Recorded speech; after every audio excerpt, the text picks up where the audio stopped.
My name is Melissa Bujeda. And I'm Chris Hancock. We're with the Jacksonville Sheriff's Office PIO unit. We're here to talk to you about some stuff that happened in the last 24 hours in Jacksonville, as well as some stuff upcoming this weekend we want you to know about. First thing, 400 Monument Road yesterday about 1 o'clock p.m. Police responded to Wood Creek Apartments in reference to people checking on a coworker who didn't show up at work.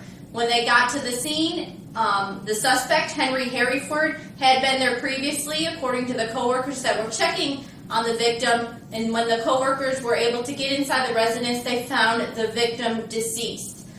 Very short time. Shout out to the Zone 2 patrol units who very quickly were able to apprehend the suspect and get him into custody so that he could be interviewed by homicide. And it was determined that he admitted to suffocating his own mother. So we're waiting on the ME to confirm those specific details. However, he has been charged with the murder of his own mother. He's 29 years old, and his name is Henry Hereford. This is a picture of Henry. Good job for those Zone 2 officers. They did an outstanding job. Very good. Yep. Next, we're going to talk about obviously a big deal this weekend for us in Jacksonville is the Georgia-Florida game. A lot of things that are going on. We'll start with tomorrow at about 2 o'clock. There's going to be a concert in the downtown area. It's going to be right on the river. It's on Bay Street between Liberty and APR. That'll be shut down for traffic, so just know that if you're working in the downtown area and you need to leave, don't use Bay Street. Find an alternate route. A lot of good entertainment. Yeah, there you go. It's going to be in the downtown area tomorrow night. At the landing, we've got some stuff going on. Across on the South Bank, we've got stuff going on. So, hey, come out, have a good time.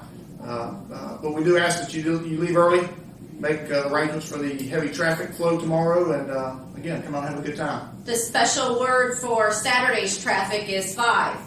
5 hours early. We need you, if you want to be at kickoff, you need to be downtown in the sports complex area 5 hours before kickoff, because at 1:30 p.m. it's going to turn to pedestrians are going to have priority, and it's going to cause traffic delays. So we can't stress that enough.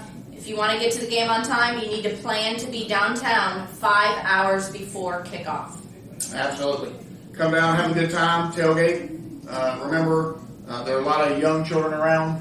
That alcohol, if you're going to imbibe in the alcohol, do it a little bit, not a lot, and make sure that those children aren't drinking, because they're going to be enforced out there regulating the alcohol drinking by minors. And if your child's caught underage drinking and they're under the age of 18, the parent's going to have to come downtown to pick them up in this traffic. So make sure you talk over safety issues with your children. A lot of people tend to drop their kids off. It's a very busy, crowded time. Sometimes cell phones don't work. We just want everybody to have a safe but a fun time. So think before you do. Exactly.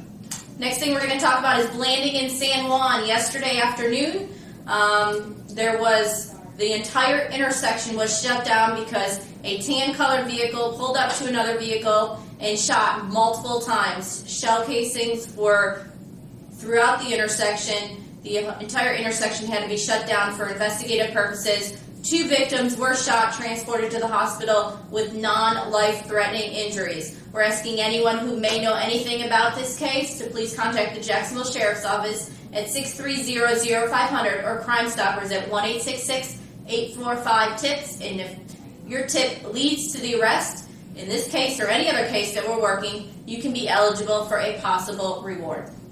Yep. Next thing we want to talk about is another big event we've got this weekend, Melissa. Tomorrow night is Halloween. Before we talk about the good part of Halloween, though, there is some things we need to discuss as far as sexual predators and offenders.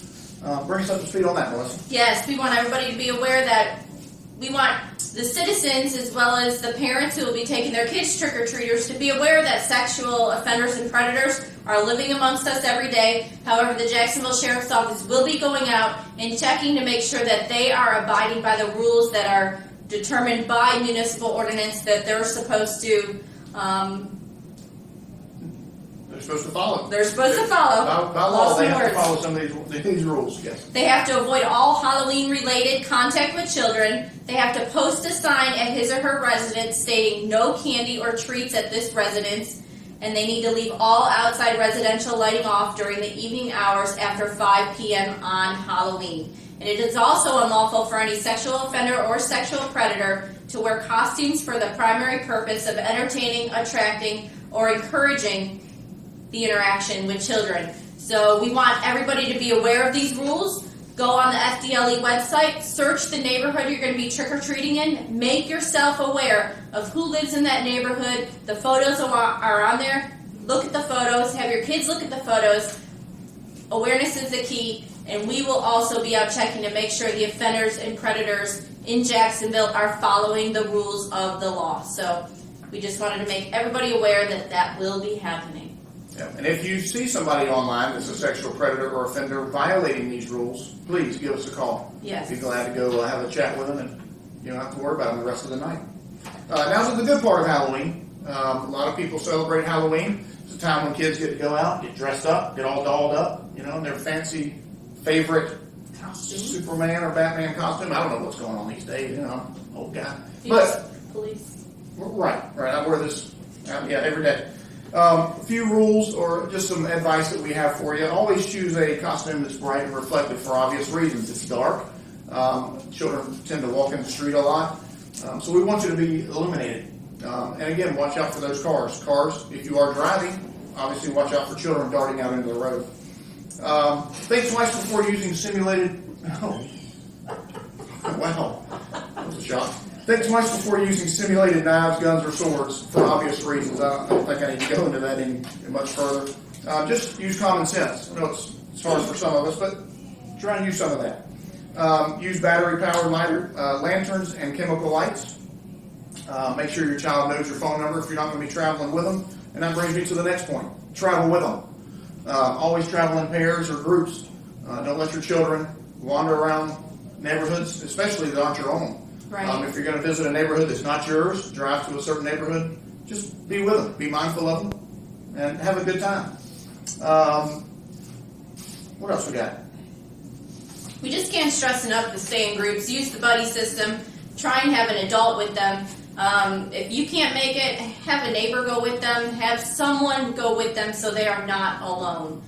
It's a very important thing. You never know what door they're going to choose to go to, and you never know what's behind that door. And it takes a community to watch over the children. So if anyone sees anything suspicious on Halloween night, please call the police. Absolutely. I think that's all we have. Wraps it up for this week. I'm going to get my guest. We have a guest appearance this week. This is Tom. This is Mary. And they say, Happy Halloween from the Jacksonville Sheriff's Office. Have a good weekend. Bye-bye.